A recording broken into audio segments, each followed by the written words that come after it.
Arjun, why do you think people should listen to you on this episode? The world of podcasting and short form video content is pretty much blowing up. If you are an entrepreneur or if you are like someone who's in a big company who's thinking about building their personal brand, you cannot ignore video content or video marketing. And like podcasting is what most easiest way to create video content, but also there's ways in which you can create video content without a podcast. And so here we are going to be discussing about like personal branding and anything to do with how video content gets produced. And so if this is of interest to you, you definitely want to hear this episode, especially how you can leverage AI for doing these things much more easier, much more efficiently.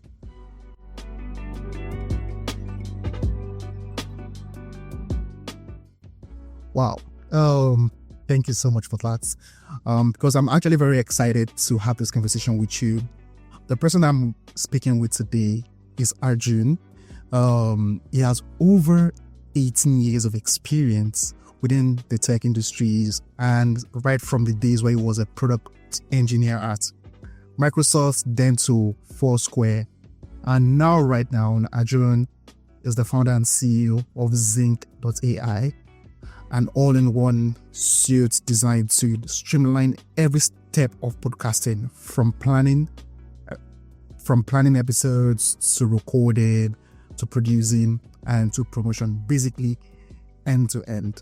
So as you said, if you are a human being, let's start from there. If you're a human being in 2024 and beyond, and you want to take your personal brand seriously, and you own a business, it is very important for you to listen to this episode to the very end, because when we're talking about long-form content, giving you the ability to educate your target audience about what you're offering, and being able to chop up those long-form content into shorter-form content, we're going to discuss basically all of that, and essentially giving you that power to create so much volume in a very saturated media space. So you need to stick to the end. It would be a good time to like the video because it helps the algorithm, and also subscribe to the channel. Thank you so much, Arjun, for stopping by. So looking at your background, so let's just start from the beginning. So looking at your background, being part of teams, and when I checked your profile, you seem to be the kind that were part of teams that created utility-based products.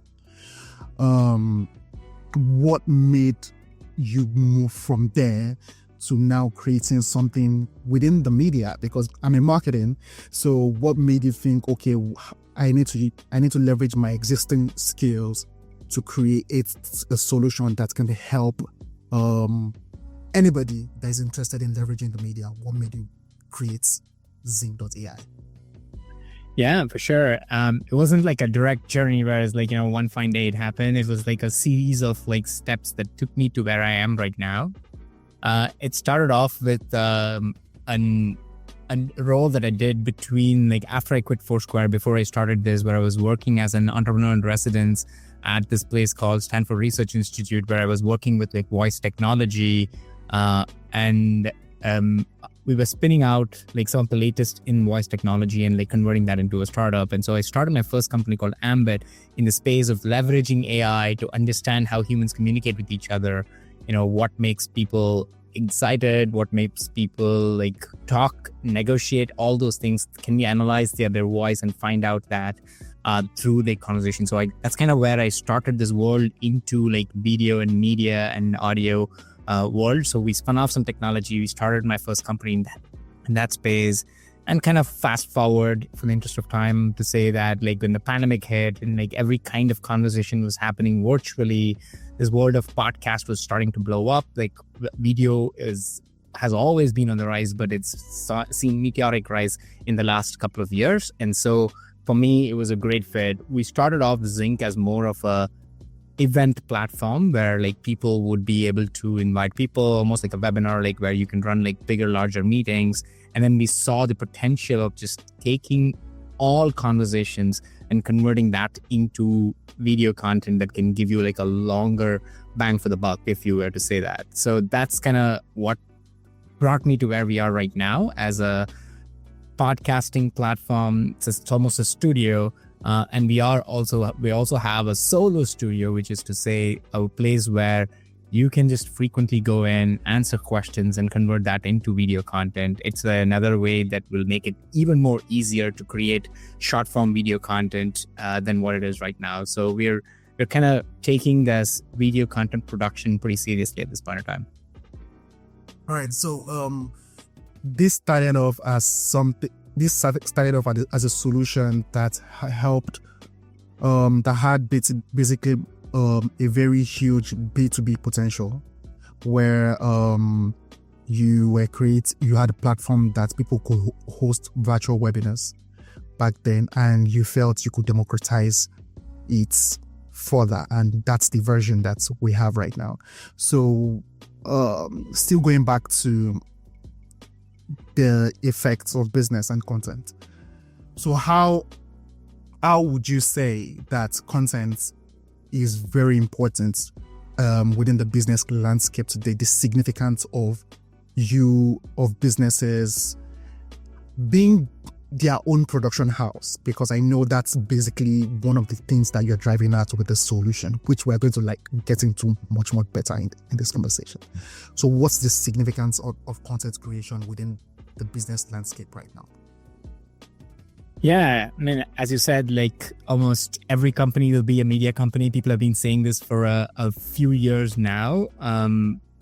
If you look at where content creation is with businesses at this point of time, I was at a B2B MX conference a few weeks back, and I noticed still content marketing is still in the idea of white papers and downloading ebooks is kind of where it is at this point of time across several part of the things. There are cutting edge companies that are leveraging some of the latest in content marketing with regards to video, but businesses as a whole haven't quite adopted this. In fact, there's a B2B marketing conference with thousands of people attending, and there was not a single session on video. And you can see how far there is a gap in people coming to some of the latest in content marketing. And so that's one of the biggest thing that I would say. And then the other part when it comes to businesses is that there's this big shift happening from, because AI is creating content, any form of content that you see right now, you don't really know whether it was generated by AI. Should I be reading something that was generated by AI? This is that thing. So video, especially talking head video with the leaders themselves being there on the video, it brings that authentic sense of connection and trust with a business and a brand. And that's what audiences are shifting to right now is audience are trying to discern between a company that is a brand, a logo, versus here is a leader from whom I'm buying, and I know this person. And so that moving from that company's brand to a personal brand, you see Elon Musk's of the world and all those people being the face of the company, and they're building a brand around themselves. And that's happening quite a bit right now. It's starting with early stage startups and mid-sized companies where the leaders are starting to create their own production media houses over there. But it's kind of spreading more to bigger companies where execs and leaders are starting to be more on video, talking directly to their audience and customers. Okay, so if I heard you correctly, before now,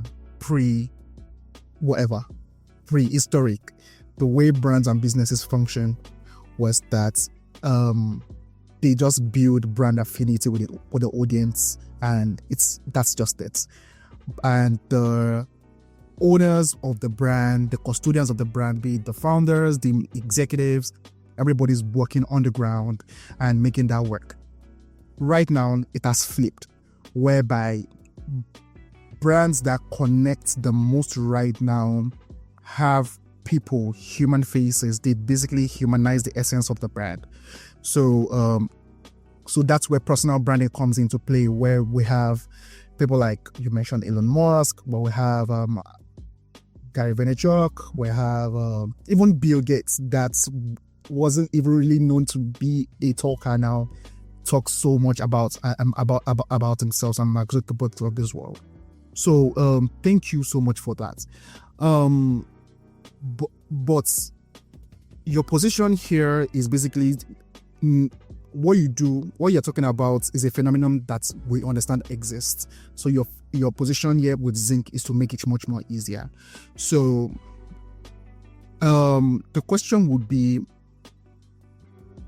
how do you launch a podcast to find an audience? Because this is a very personal question for me, because I'm a podcaster myself, and what I do, there are, I already know my audience. My audience are basically entrepreneurs, young graduates, undergraduates, and things like that. And what I basically do is I look for the right guests that I am interested in as a speaker, and I'm open, like 100,000 people like me are interested in what I'm interested in. I find a particular speaker or a guest, and I essentially have therapy sessions with them. And this kind of sessions, I'm hoping will be able to help them. That is the way I look at it. But I believe and I assume that there are much more smarter ways to look at how to launch a podcast and how to find the right audience to make your podcast work. So that's the question I want to ask you. So the question is, like, how do you find the right audience, or what's the specific question? How do you find the right audience? So if you want to launch a podcast, how do you find your audience? Yeah. I think the way for podcast, when you're launching a podcast, is kind of very similar to when you're starting a company or so. You want to like solve a problem that people have. And this may not be like a big, like sort of pain point, like, it's like they have a headache kind of problem. Like, it's like this could be like they want to know more about wellness, or like they want to know more about like fitness or something like that. They might have like, people might have that itch that you want to scratch for them. And so you need to know what problem that you're trying to solve for them. And then you need to be able to say who among them has this problem, right? Like, so like this exact problem, who has this, and like figure out the people who are having this problem. So in your case, you mentioned that like there are people who want to know how entrepreneurs start their companies or something like that. And then there are like a bunch of wannabe entrepreneurs who want to do this and they want to know about this, and that's kind of like your audience. And so ultimately, who has the problem and like what is that problem is something that you need to like clearly know. This is true for entrepreneurship as much as like starting a podcast. It's the exact same way of doing it. And pretty much in the exact same way, like you have to then figure out where your audience live. When I say live, in the sense like in the digital world, where do they hang out? Are they like browsing Reddit? Are they like on Instagram? Are they on LinkedIn? And like you then have to go set up shop there and like set up, you have to put your content over there in that channel. And that's kind of like the standard part of it. In some ways, I would also say finding an audience is easy if you are one among your audience, right? Like, so you want to scratch your itch, and if your audience, and then if you want to like talk to other people who are also in the same bucket, then it makes it really easy because you're solving a problem for yourself, and then like you'll know other people who want to actually solve for that same problem. So that's kind of easy. That's kind of a hack, I would say, is solve a problem that you care about, and then like you would be able to easily find an audience of other people who are similar to you, and that's the easy path. And podcast is just one way in which you can solve the problem for them. And it's the easiest way because you're able to just tap into the expertise and the network of like individuals and then bring them on and then be able to like use that to spread your audience. So it's one of the easiest way to start it, but you don't have to, and like podcast might be sometimes inconvenient because you have to like schedule with another person, but you could be creating content nevertheless around that as well, where you just answer questions that pop into your mind and you did the research to find the answers, share that so someone else doesn't have to do the research to find the answers. And so that's easy way of creating content as well. That's another like hack to like sort of create content that will resonate with your audience. And so I'd say like the audience, finding the audience is like the easy part is when you know what the problem is and who has a problem, and the audience kind of like comes around that. Okay, so essentially creating answers for somebody, creating answers for certain audience profile in mind is essentially what a podcast means. Oh, okay, now we have that, got it. Now, as a podcaster, let me take you through my process. I schedule a session, or I have my own personal session with a computer and I answer questions or news or whatever. I create the content. Then from there, I find a convenient time to record. After then, I find a convenient time to edit.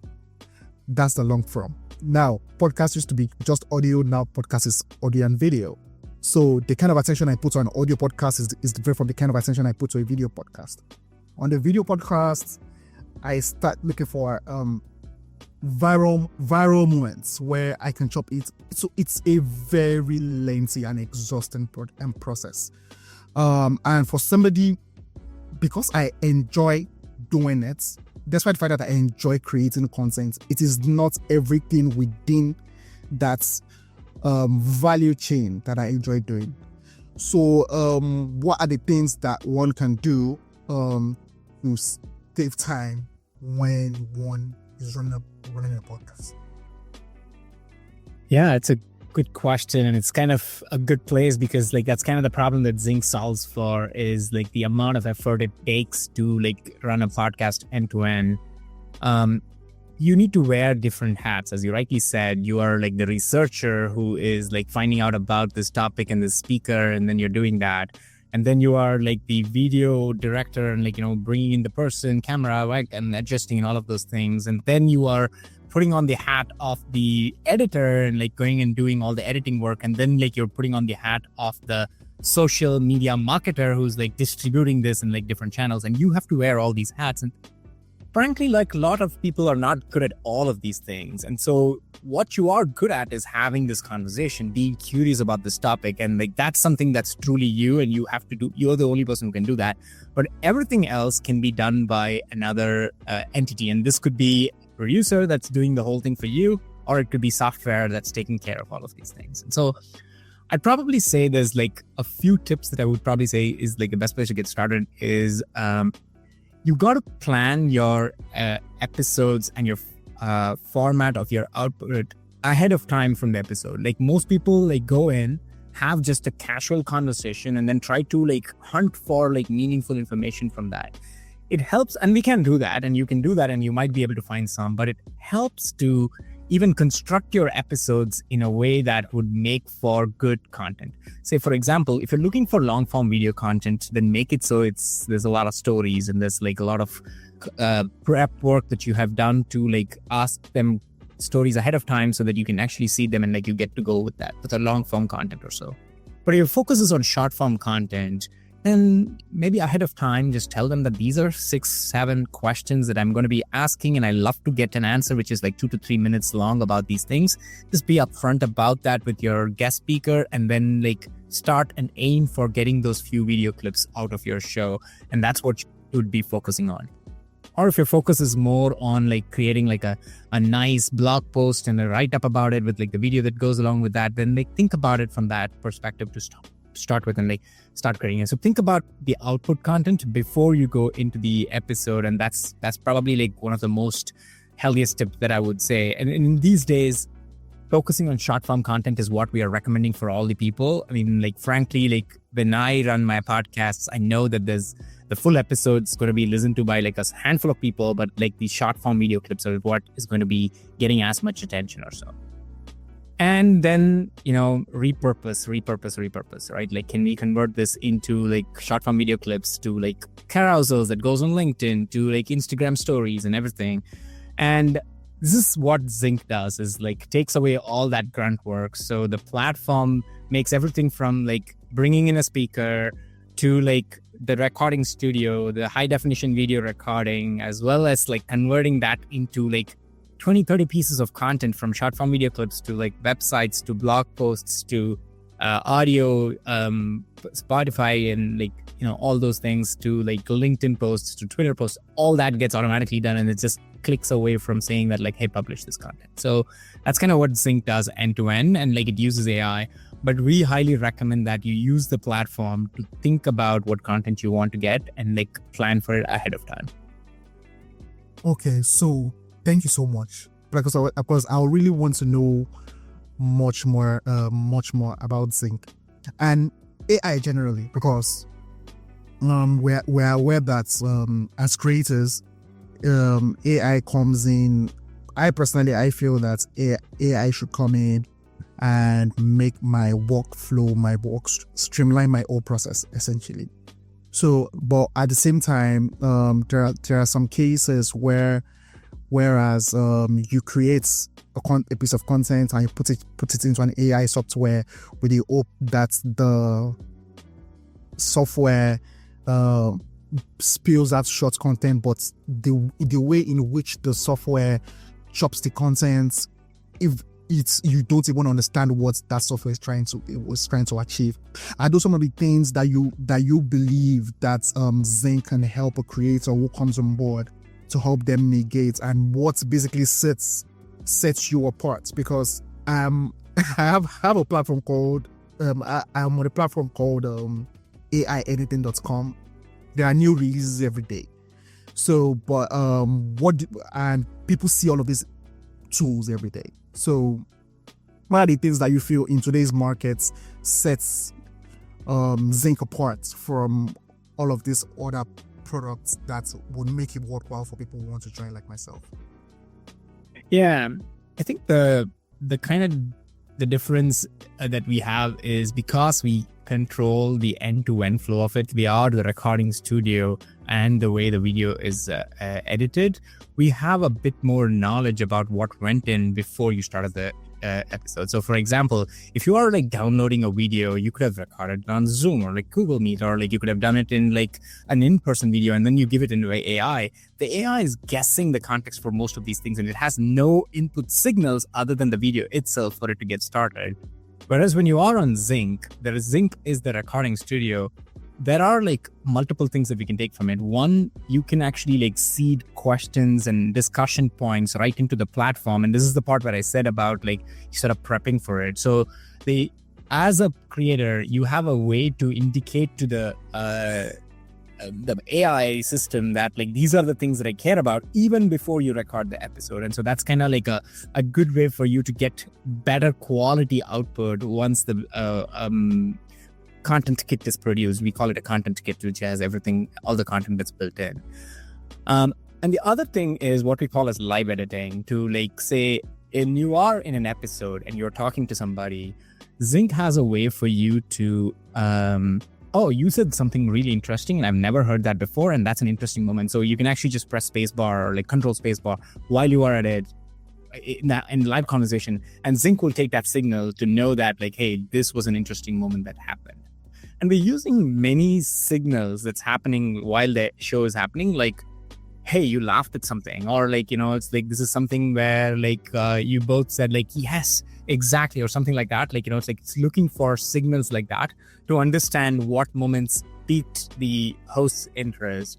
And because we started this as a virtual event platform, Zync has the ability to bring in like a live audience and who can participate in your show. So when we are recording the show, if suppose you promote this in your channels and say like, you know, say, hey, I'm bringing in Arjun and like, I'm going to talk about this topic. People who are interested, just join the recording. And then like, you can have silent people who are like watching the recording and who can say like, you know, it's like, they can clap and they can like indicate what went well with them. And we're using all these signals to say like, these are the moments that were interesting. And this is what we're going to convert it into like video clips out of that. And we do like a lot of work in understanding like, what are the boundaries of a question and an answer and how to chop it so it fits like a small length, and how do you change the video so it's not just like a cut of someone talking, like the zoom effects, the b-roll effects and everything. And so we do all of those things at the end of the video is getting produced. So those are some of the ways in which we stand out from some of the existing platforms up there. Wow. Thank you so much for that. What you just explained right now is actually a major pain point. It takes a whole lot of time to get these episodes out, and obviously, it takes a while before one can be considered career podcaster where you have like a whole production team and you can nothing beats manual because you have full control of the detail. But for someone whose only option right now to become successful is to be able to move as fast as possible and to be able to scale as fast as possible, a tool like this is very important for me to do this. And I appreciate the fact that you are out here doing your cost per acquisition per episode, which is quite smart. All right, so one final question before we call it a wrap. It's like, this is a very, very straightforward podcast. So what's like your most unpopular opinion about podcasting altogether? Unpopular opinion about podcasting? Yeah. I think my most unpopular opinion is that nobody will listen to full episodes if you are just getting started right now. And I think you should be okay with that. Your full episodes are not for, is not going to be consumed at the pay and as how you think it is. I think the focus should be on first earning the trust that someone should give an hour of their time or 30 minutes of their time to like your episode. You need to earn that trust, and you do that in like short form content, and then maybe they might listen to your full episodes. But don't start with assuming that people are going to listen to your full episode. That's quite heartbreaking, but it's the truth. As a podcaster, there are only an handful of podcasts that I listen to end to end, and they're just a few of them. I just go to I'm okay with just watching their shorts on TikTok, and I get the information that I need and I move on. But it's good to listen. It's good for somebody to confirm that I'm not running mad, that I'm not the only one behaving in such a way. So thank you so much, Arjun. Do you have any questions that you want to ask? Do you have anything that you want to say before we call it some wraps? No, I think if people who are listening to this are like considering what is some of the easiest ways in which they want to get started, I'd probably say start thinking about it as like a habit, or like, something that you do on a cadence. This is kind of what I do on a weekly basis. And for the first 6 months of your podcast journey or so, is like ignore the output of what you get and then just do your reps and keep doing that. It's kind of like building a muscle. Like it's not going to show off for like the next 6 months or so, but like feel excited to do the reps. And so I'd say like that's kind of what we make really easy with Zync, is like takes 5 minutes to get started, and like for you to start doing these things periodically. And then like once you start seeing the results, that's when you can like double down, spend more time on it. And so I'd say get started and don't postpone that. Yeah. Yes, get started, don't procrastinate, and most importantly, enjoy it. Yeah, podcasting is a very, very lonely place. And I know how lonely get. But it's very rewarding. Majorly by the amount of information that you're able to like package as content for the world to enjoy. So thank you so much. Thank you so much, Arjun. Ladies and gentlemen, all guys listening, this is Arjun from Zync.ai, and he took us through the importance of content and did a deep dive into podcasting, its product, Zync.ai, and how they are able to streamline the process of you creating content and getting the eyeballs on your content. So if any of you are interested, please go to Zync.ai and sign up. And I did a free version for you to even tap the water. I'm not going to do that free version. I'm not going to do full version of what I've heard. So thank you so much. And see you all in the next one. Bye.